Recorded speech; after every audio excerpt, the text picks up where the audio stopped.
Mana hamma dokumentlar joyida, layk-apga kech qo'yamiz aka. Aka? Futbolga. Hop, hujjatlarni ko'rib qo'ying.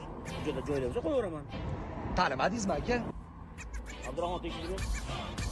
Assalomu alaykum komandir, hammasi okey. Gentralar katta qilgan bolalar-yu. Biz. Xudo o'ylasalam. Ha. Mana YouTube qo'ysalar lekin. Hujjatlar joyida ekan. Oq yo'l. Bolla ketku. Katta bolla keldi. Bir safar kechira qoling, katta mas'ul shtrafim ertaga to'layveraman.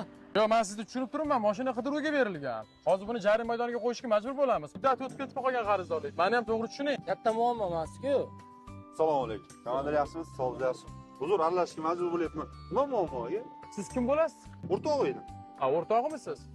Mashina qidiruvga berilgan, qarzdorlikni muddat o'tib ketgan. Shularni to'lab yuboring desam, hozir to'la olmayman deyaptilar. Ha, hozir to'lab olsak bo'ldimi? Qo'yib yuborasizmi? Bo'ldi aka. Qani? Qarzim. 2 million uchun. Mana shu? Mana aka o'tdi. Bo'ldimi?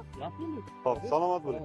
Hozir nima deysiz? Shunaqa mard og'aynilaringiz bor ekan, qarang, qiyin vaziyatda qo'llab-quvvatlayapti. Katta aka, qarzi bor, hozir plastikdan pul ichib qarzini berish kerak. Shunga olib ketayotdi mashinaga o'tirg'izib. O'sha puldan to'layverdi aka, sog' bo'ling. Va farqi bor. Baribir to'ladi-ku. Do'stlar.